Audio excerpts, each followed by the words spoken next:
Bismillahirrahmanirrahim. Assalamu alaikum. Welcome to Views on News. I'm your host, Khalid. And today we are going to discuss a host of issues that concern the region. But all of it is centered around a press conference that Moeed Yusuf Saab, who is our NSA, had on Tuesday, in which he said that Pakistan will not be participating in a moot on Afghanistan that is going to take place in India. Now, there is a whole lot of perspective on all of that. A, the role of India as a spoiler in the whole region. B, if we remember well, if we go a little bit in the past, when India was the president of the United Nations General Assembly, and there as well, during the month that it was the president, it did not allow Pakistan, A, to take part in conferences in Afghanistan, B, the whole attitude that India had vis-a-vis Afghanistan with Pakistan was alienating Pakistan at the most fora possible. So not only that, also through its different think tanks and connections, it has been trying to sideline Pakistan. We've talked about it in previous shows as well, and malign Pakistan one way or the other, proof of which has been given through the different dossiers and through the different documentations that we have provided to the international organizations, including the United Nations and all our media partners as well. In all of this context, it is extremely important that when India hosts moot on Afghanistan, when in the past it has itself alienated Pakistan from participating in anything, Pakistan's stance needs to be a strong one, and that is what Moeed Yusuf Saab has stated categorically, that Pakistan is not going to take part in this moot. Before we go further in our discussion on the role of India, on Afghanistan, on Pakistan's role as far as Afghanistan is concerned, and the whole regional and global contextualization of the Afghan issue, we'll go to a short report that has been prepared by our team, and then we'll return with our guests.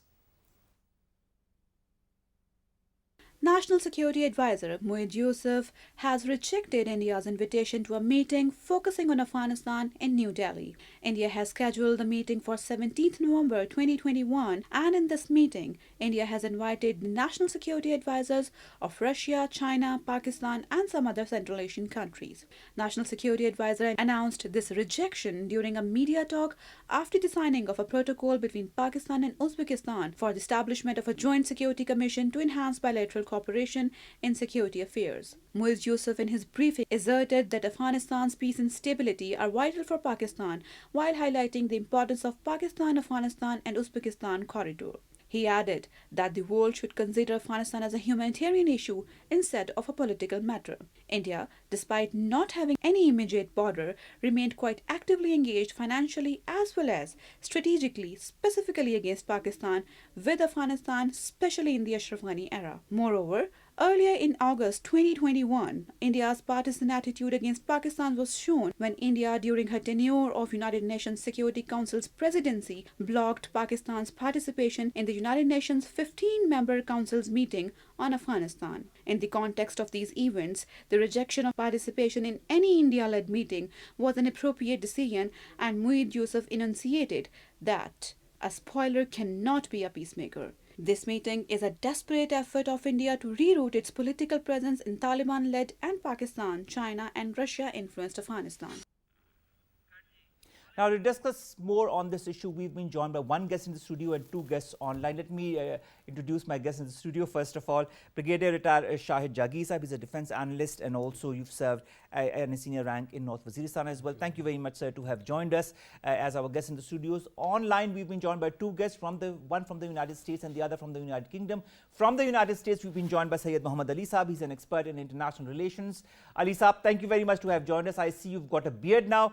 And from London, we've been joined by Dr. Shahid Qureshi Saab. He's a senior analyst for the London Post. Thank you very much, Dr. Saab, to have joined us as well. Let's begin with, in fact, our two guests who join us from abroad. Let's begin with Syed Muhammad Ali. Ali, how do you see this decision by Moeed Yusuf Saab to not attend the moot on India? Does it come as a surprise to you? It comes as an indication of current animosity lingering and yet to be resolved animosity between India and Pakistan, primarily. I personally don't think that there would have been a harm in in being present, in that discussion. I mean, it's not to say that India has had a diametrically opposed position to Pakistan, right? And it's backing of the Ashraf Ghani government. It's building the Shah Tooth dam on the Kabul River. I mean, there are multiple concerns, right? Pakistan's concerns vis-a-vis the BLA, and Kulbhushan India's Yadav and attempt. so many others, India's involvement directly or indirectly into Pakistan in all the nefarious activities. The list goes on and on, Sayyid Muhammad Ali. It does. It does, but it's interesting that both countries use the same language about each other, right? I mean, India has been accusing Pakistan of having been a spoiler to the consolidation of the Afghan government, and now Pakistan is replying in the same coin. I mean, I do think that the agenda of the meeting, when it comes to looking at drug trafficking, at refugees and regional connectivity, these are also concerns that, Pakistan is also very keen to see realized, and and these are concerns with, well, But like the Ali, refugee if that crisis was is the case, something that then why directly was affects Pakistan Pakistan. excluded when India was the president at the United Nations? So, like I said, I mean, this has more to do with the animosity between India and Pakistan, right? I mean, because I think everyone recognizes that there's a need for a regional approach. And, Pakistan has been experimenting with the regional approach on its own with Uzbekistan. So, Uzbekistan is going to go to the meeting. I mean, China hasn't yet decided, but all the other Central Asian countries have indicated. I think probably Iran will also be there, whereas Iran and India don't see eye to eye. So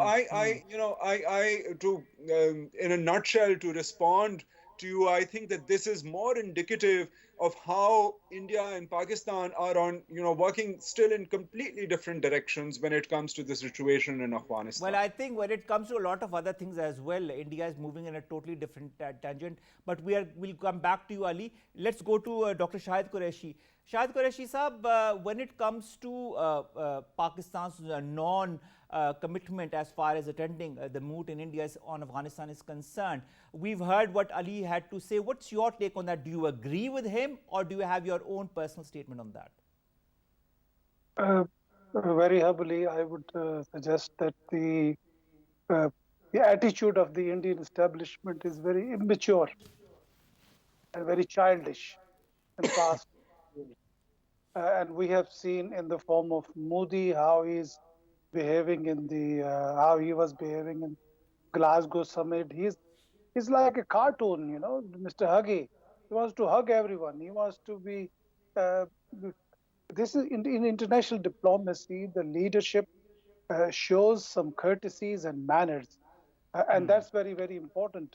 Living in England, and I have observed how our ministers and foreign ministers behave.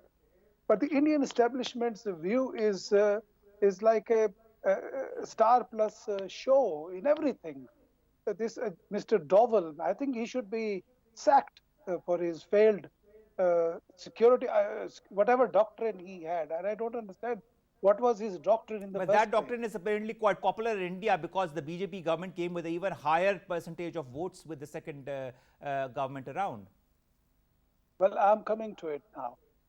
Those companies and those business interests who installed Modi and pushed BJP agenda are the same elements.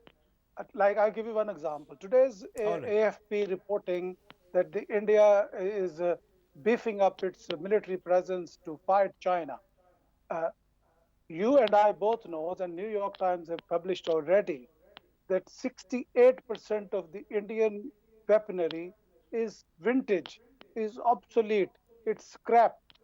Indian military is not capable of fighting any force, let alone Pakistan or China. And this is coming from New York Times. This assessment is done by the Americans. And AFP is today telling his public, or telling the Indians, that India is ready to fight with China. So these arms dealers who are pushing India towards a war where they can sell their weaponry, Rafale or Bofors or other weaponry to India, They are the people who installed Moodi, and Moodi's presence is much more dangerous than anything around It's India. also the RSS rhetoric, that whole philosophy, of creating a whole Hindu state out of a country that has so many different religions, sects, and races. Well, that's India's main enemy. If anybody, any sane voice in India is listening to it, is racism and Brahmanism. Brahmanism, 3% Brahmins has take this whole country as a hostage, and 400 million Indians have no health facilities. A typical Indian's BMI, body measure index, is worse than a poor famine infested African country. The waterborne diseases, the toilets in India are very much needed than any other weaponry. I raise this issue with you with a view that Modi is installed as a person who will be responsible for the breakup of India. India was consolidated for the first time in history, or the second time in his history, by the Mughals, Muslims, because their government was non-religious, non-racist, or any other kind of regionalism. Their government was based on merit and your success and your achievements. Modi has made it into a religious war, like 400 Yes, there seems to be some kind of Bangladesh an and issue as Pakistan. far as your The two connection is countries. concerned. We'll come back to you, sir, and we'll know the rest of what you had to say, but in a short while. Let's come to our guest in the studio, Brigadier Shahid Jagir Saab. Uh, India's role in the region, India's role as far as Pakistan is concerned, India's role as far as Afghanistan is concerned is no secret. Everybody knows that, but a lot of people turn a blind eye to it. I'm specifying the West. In all of this context, how do you view Moeed Yusuf Saab's statement of not attending the Mood? Do you feel A, that it is justified? Do you feel that Pakistan should have attended nevertheless because that is what Syed Muhammad Ali Saab had said, or do you have some other point of view on that? Look, I will go by your first options. Why should you attend a meeting, what to talk of the conference, when you have 180-degree divergent views on the subject on which the party is calling a conference? 40 years of history of Afghan war is very clear that Pakistan had been a source of peace in Afghanistan, and India has been a source of trouble in Afghanistan. This not you are the international affair. The whole world knows about it. And facts and figures have been proven, given Facts and and given by figures Pakistan have as been well. proven. They have been not only after the peace in Afghanistan, they have been after the peace in Pakistan. You see, the link of RAW has been established on many of the attacks which have been done in Pakistan. So why should we be sitting with the people and talking peace when we know that they are not When actually... the outcome is going to be exactly what they Exactly the want and same how what they they want, want. and the angle will be exactly the same as has been in the United Nations in the past. Exactly. And the other thing is that it is not in the futuristic interest of India to have a peaceful Afghanistan. Keeping in view the connectivity and other things are concerned. It is not also in the interest of those who are backing up India for Quad and all. Because Belt and Road Initiative, China Containment Policy, connectivity of the South Asian region, Central Asia with the Arabian Sea water, this all tells you, if one reads little critically, that India is not, it is not in the long-lasting interest of India that there should be a peace in Afghanistan. So if you have that perception, what is the use of going to a place, talking a thing, wasting the time and coming back. So I think this decision has been taken with a lot of deliberation. You see, we accepted the invitation, we took our time, we analyzed it, and we decided finally not to we go. have started not Of course. to go. Now, also what Moeed Yusuf Saab said, and I'll quote, when he was asked on what hurdles Pakistan was facing in the region to achieve peace and progress, he said, I think the region's obstacles are in front of you. There is no need for debate on this. Isn't it more clear than that? We've all given proofs of dossiers, of talks. We've had different, media talks with our ministers, with Moeed Yusuf Saab as well. Moeed Yusuf Saab has also given interviews to foreign publications, including Indian publications, talking about all of that. Does all of these, tactics that Pakistan is employing, or does all of these meetings, facts and figures that have been provided by Pakistan move some kind of change? Do they go towards some kind of an effect as far as international community is concerned, or do you feel there is no effect whatsoever? I think whatever has been done by Pakistan, and I was reading today an article in one of the old Guardian that Pakistan has done a lot to facilitate. Zulme Khalilzad has said in the Congress that Pakistan has done the best to bring peace in Afghanistan. What else the world wants about it? We are ready to help the Afghan people right now.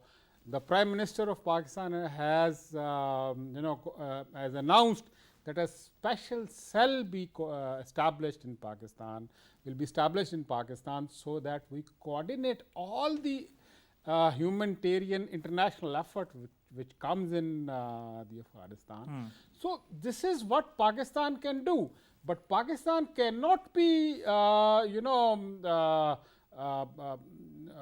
against a force which is which has been accepted by the people, the Taliban, and be a part of the problem over there. We want that those peace in who the are region, we want peace in Afghanistan, we want whatever government is there at this moment, it's the Afghan Taliban, that they be able to function properly, and that is what Pakistan is trying to do. is also advocative of this thing, that we should have all-inclusive government.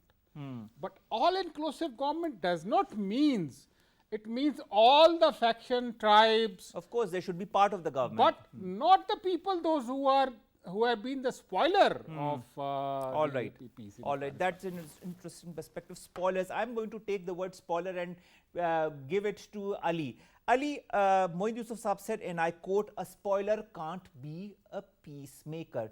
Do you agree or not? Well, I we can take maximalist positions. I mean, India takes a maximalist position. No, I would like to have your point of view on that, irrespective of. No, I'm just trying to show different sides, different perspectives on the situation, because I think we can all sit here and talk about our good intentions, but everyone, the U.S. has spoken about its good intentions over the past 20 years. Now, India has described us, and the U.S. has described us as a spoiler for the last 20 years in Afghanistan. Look, I feel that there is still a bottom line, rather than sort of looking for problems. The situation is such. I mean, I think that the Afghan people, it's much more complicated than the Afghan people having chosen the Taliban, right? Mullah Akhund and his close connections to the Quetta Shura, are factors that the international community realizes, right, and criticizes Pakistan over. However, I think that there's still a bottom line, which can facilitate the goal of bringing stability to Afghanistan, because at the end of the day, half of the Afghan populace, according to the World Food Program, is heading towards starvation. In the last 20 years, we've seen the military industrial complex. It's not only the Indian military industrial complex. I mean, we can have a different discussion about Brahmanism and Modi being a tea seller's son and a tea seller himself, whatever, and class and caste in India. Pakistan has very similar problems as well when it comes to sort of, politics and religion.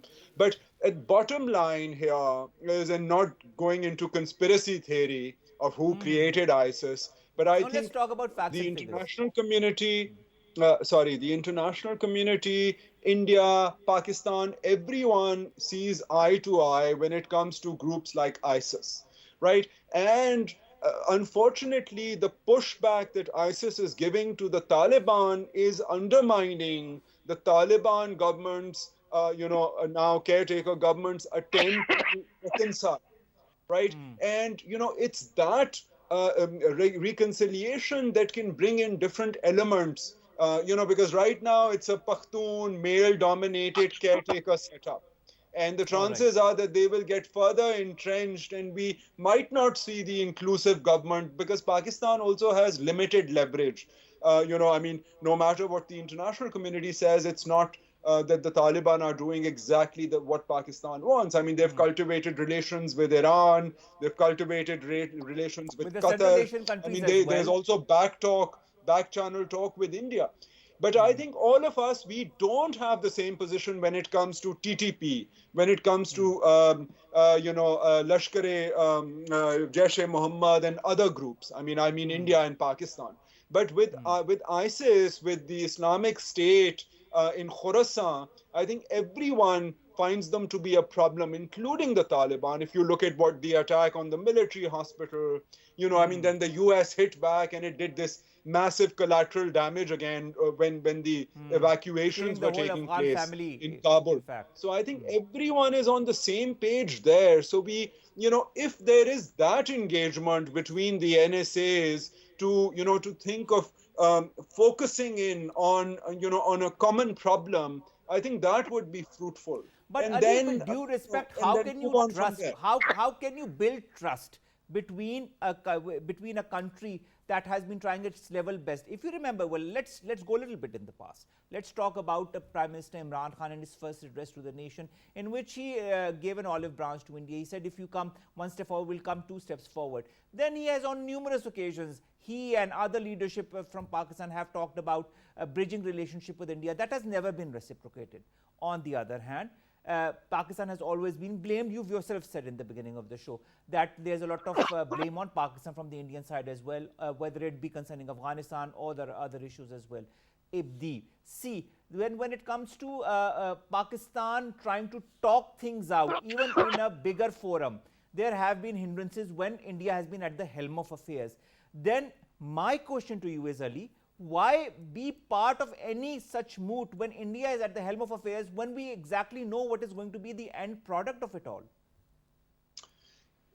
And that's why, if one goes in with a common denominator, which I think is Islamic State in Khorasan, look, I don't disagree. I mean, of course, it's a very problematic. I mean, we can discuss the Congress and its policies in India, if you want. But it is a Hindutva government. I mean, one does not deny that, and I mean, the Modi government is doing extensive damage within India. But the fact of the matter is that if you look at America's engagement with India, right, they have categorically, they are not interested in balancing relations with Pakistan and India, because they are now gearing up for fierce competition with China, right? So, and they have a certain tilt. We know where the tilt is. Juggle their own interests, and I think that necessarily a severing of any contact does not necessarily, like an absence of Pakistan in that regional discussion, where we will have Russia, where we will have Uzbekistan, right, where we might also have Iran. I mean, let's see if China is going to send a representative. Pakistan could have still stuck to its position, right, but identified a common denominator, right? I mean, like, revocation 370 has happened, but now where do we go from there, right? I mean, I like to think, rather than pointing fingers, because it's a sad state of affairs, but how do we now manage this process? And does an absence, does it serve our purposes more, or going there and articulating Pakistan's position and seeing what others are saying? Dr. Shahid Qureshi Saab, you've just heard what Ali said. How do we manage the situation? What needs to be done now? Do you know why Taliban were successful in this 20 years whole campaign against the superpower? Because they did a reality check. They were very realistic, and their objectives and their goals were very clear, and they were successful. All right. They didn't have Oxford or Harvard or Cambridge experts like Mr. Ali in Washington, D.C., or myself, or brigadiers sitting with lot of war courses, etc. The reality, the fact of the matter is that you understand how this war on terror started. What was the agenda?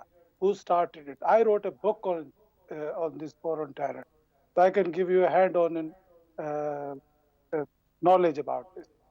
Now, everybody is talking about ISK or ISS or blah, blah. I would invite Mr. Ali to read the Brzezinski doctrine, what Brzezinski said.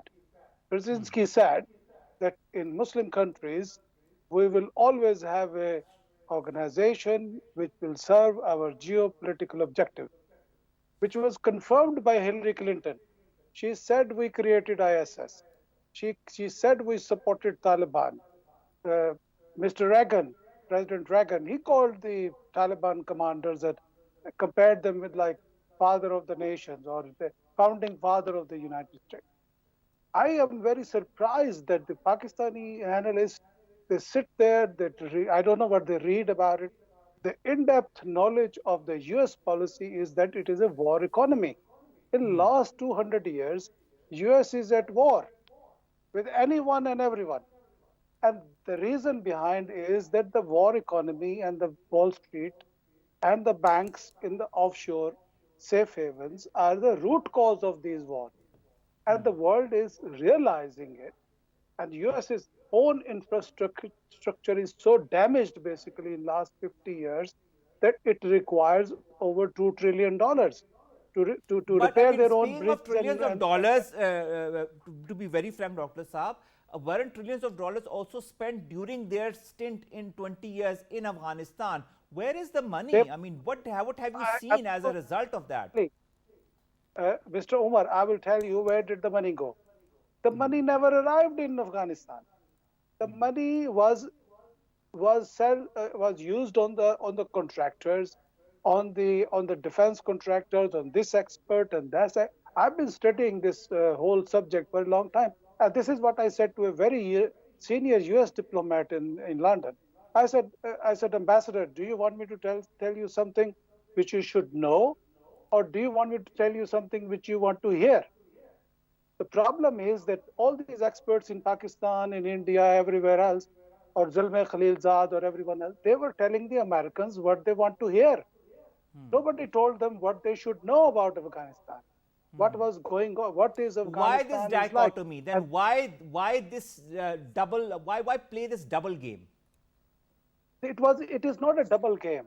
The US establishment was very well aware from day one. On 10th of September 2001, if you read the newspapers, what was the headline story? The headline story was they were giving a cuts in the Pentagon budget, and they were cutting the large military presence or military soldiers and military budget. There was a huge cut. If you read the newspaper on the 10th of September, and then September the 11th happened, nobody bothered to check about who was behind September 11th. Everybody was jumping on Al-Qaeda, and then Osama bin Laden, sitting in a cave, was capable enough to destroy these twin towers. A country like Pakistan, which is not as developed as the United States, has a identify friends and foe code. 2.5 minutes. If any plane enter into Pakistani airspace, does not identify itself in 2.5 minutes, the Air Force goes in the air. Well, let's USA, not delve in the past. Let's come to the present state of affairs, Dr. Saab. These jets have been flying around, and there was no criminal investigation. The trial started last week in Guantanamo after 20 years of the 5 suspects of the 9/11. Now, the US is, what game US is playing is self-damaging. the transparency into the US justice system, that nobody was held responsible for this criminal negligence out of it. 15 intelligence agencies presence there. And I am talking as a friend of the United States, that the sooner they realize, President Trump did realize that what the hell was going on, because I spoke to his national security advisor, and he said, Mr. Qureshi, we are working on it. And then he was put on some funny trial about some charity fraud, etc. And then All right. President Trump pardoned him on the last day. So the US establishment, the Wall Street, and the offshore banks and the military All right. complexes are working together in All this. right, point taken, Dr. Shahid Qureshi Sahab. I understand the whole perspective that you're trying to build on for the current process that is happening, and for the current situation in which, of course, the whole region is embroiled in, including Afghanistan, including the tense relationship between India and Pakistan, and also the backing of the United States of America. Which brings me now to Shahid JAGIR Sahab. Shahid JAGIR Sahab, you've been hearing our two analysts. There are divergent points of views, but of course it's interesting to note that there are points of views on that need to be heard. Now, there was one term that I really liked in all of this, that was war economy. Is it this war economy that is really running the affairs, whether it pertains to the relationship of the US with India, US in Afghanistan, US-China tensions? Is it all related to war economy? To some extent, yes, you can say that. But it is not always the the economic interest which takes a country to the war. I think we will divert from our original topic. Of we course. have lost all talk. I mean, We have lost and yes. America, if you read the history of America, the people are always very an illusion of a nation if you do not know the history. In the whole history of Americans, there have been 15 to 20 years when the America has not been at war with any country. All right. Now, with bringing this whole concept into present day situation and India's role in the region and India's role in Afghanistan, is it also being governed somehow, somewhere by a certain instance of war economy? You can always connect it. You see the AUKUS, the Australians, and the UK, And the and US. the Australians, the UK, Australia, France, they are dagger drawn. They are blaming each other for this. You read the Guardians of yesterday and New York Times of yesterday and see what their political leaders and their ministers are saying about each other. Why not? This is the economic effect of Is the war. India trying There to use? they have done a contract and they have been discussing with them underhand and gone to for the nuclear propelled submarines, you know. Then why not, when you see that a China containment policy, they don't want the rise of the China as an economic rival to America in terms of technology and other things. So why not to have somebody in the forefront and fight for the interest of the Americans, you know, and that is where India rightly fits into that puzzle. Which is very strange, because Brigadier Sir, Now, if you remember,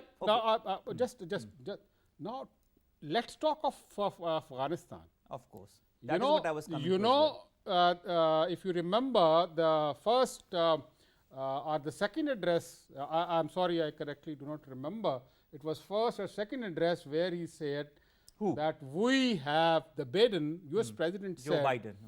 that we have a capability and that is over the horizon operations. All right. Now, when you see the if you see and read the over the horizon operations and its implications in Afghanistan, that is where the Pakistan fits in. That is why we start seeing that Russia is talking again and again not to give the basis to Afghanistan because it is not easy. And their own defense analysts like Davis, Petraeus, and others have said that this is possible. This is possible, but it is very difficult. But you know, what I wanted to ask you was, Brigadier Saab, you know, the US uses India as its front man or it's a proxy. India uses Afghanistan as a has been using it as a proxy in the past against Pakistan. In this current state of affairs, you know, where does Afghanistan stand vis-a-vis India and Pakistan, your point of view? And secondly, do you feel moods like these, like which Moeed Yusuf Saab has refused to attend, will serve any purpose? Because when India has had the helm of such affairs, it will divert it the way it wants to do, like it has been doing in the past. So what I mean to say is that is it also not a tactic used by India to try to convince other partners that are present in the meeting to agree to what India wants? You can say that, but I think the world knows it very well now. The world knows it very well now. I mean, if you see the Doha agreement, who brought the Taliban on whose request to but the table? That's the past. No, just a minute. Who helped the Americans to decide upon with the Taliban's not to interfere into the withdrawal? Who helped the Americans to, you know, go for further talks, which recently concluded in Doha again for the humanitarian assistance and all that. Now, if you want to remain aloof of the thing, it's okay. But it is confessed by all the analysts, the think tanks of the world, that it was Pakistan who did all that. Whereas, so there has been acknowledgement of that. If you see the role of the India, now they were the one who were helping the ISIS to grow in Afghanistan. Who was the one who brought the ISIS in Afghanistan in unmarked choppers? Who was the one who was supporting these people as per Hamid Karzai in the unmarked and unmarked and unpainted choppers, dropping the food and ammunition and other things onto their locations? So the things are very clear that who is there here to bring peace in, wants to bring peace in Afghanistan, and who is the spoiler. Now, sitting with such type of spoiler for peace is, you know, you are making fool of yourself. All right. All right. Ali, you've talked of IS and you've said that IS is one element that needs to be jointly talked about by all the stakeholders in the region, and that includes India, Pakistan, Central Asian countries, Iran, Russia, China, and of course Turkey as well. Now, there have been a lot of apprehensions as far as Russia is concerned about the presence of IS. It has said that even before the Afghan Taliban took over. What needs to be done, in your point of view, Ali, in order to thwart groups such as the IS? And what are the basic points that you feel, or the basic measures that need to be taken on a regional level in that respect? Well, I think regionally there needs to be a clarity and understanding that, you know, we're talking about counter-terrorism, these are the groups that we're going to focus on. And I think that while for everyone, ISIS, the Islamic State in Khorasan, which is the chapter of the Islamic State in the or larger Daesh, sort of South Asian context. Call it Daesh as well. That is the Daesh. name that it goes. Well, okay, so the Islamic State, is, I think, a common denominator for everyone, but there are a lot of other groups which aren't. So the ETIM, for instance, the Eastern Turkmen Islamic movement, which has been supporting and also, China fears does militancy in Xinjiang, where there's the Uyghur problem.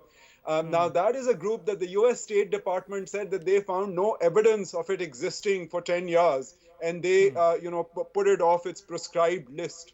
But Pakistan has been facilitating, according to international press, Chinese interactions with the Taliban and getting assurances that, they won't create trouble in the new Afghanistan. Similarly, Pakistan has been talking about the TTP. That is also a statement that has been given by the Afghan Taliban themselves, that they will not let their soil be used by against any other neighborly country. Including India. Of course, they've said talk that of all neighbors. So look, I just, I want to take myself out of, my Pakistani hat and try and look at it from different angles. So one corrective, I think, and even our Prime Minister, when he was talking, Ronald Reagan spoke about the holy warriors, but he never compared the Taliban or the Mujahideen to the founding fathers. Those were the Nicaraguan rebels. That was also a very problematic comparison, but he was talking about the Nicaraguan rebels there.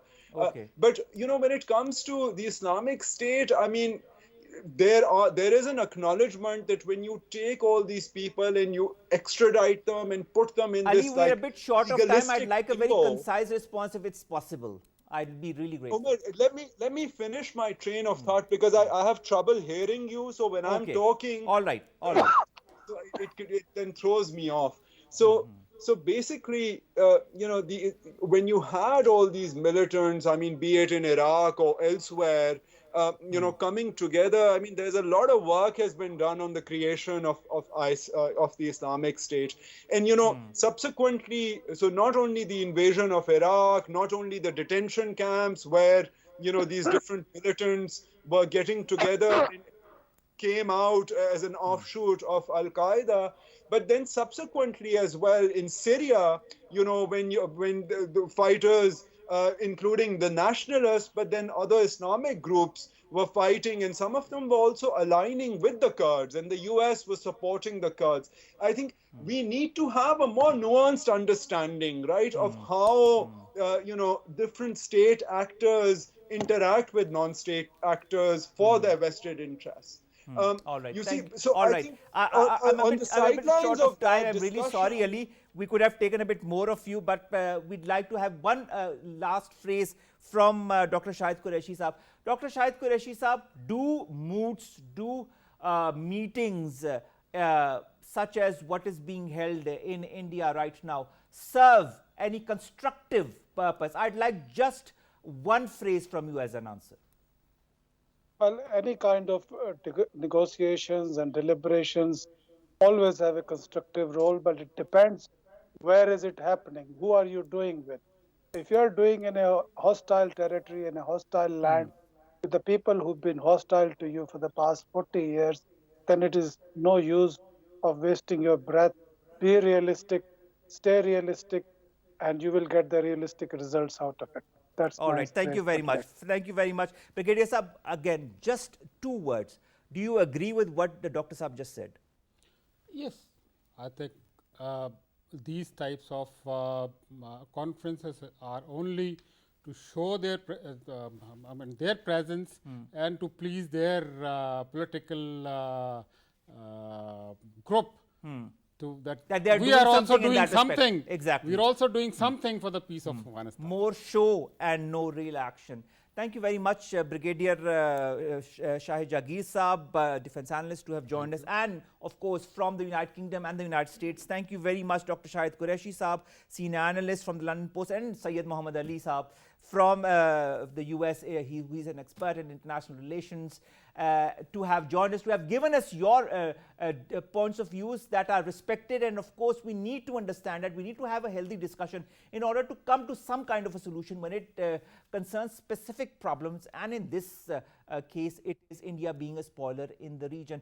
Now we understand what people say when it concerns nuanced understanding or of the affairs that concern the region, or how war economy has ravished the region and the world at large, or how we need to stay realistic. In all of that context, what also needs to be done by the powers that be and the important organizations is that they need to understand who is on the right side of history and who is on the wrong side of history.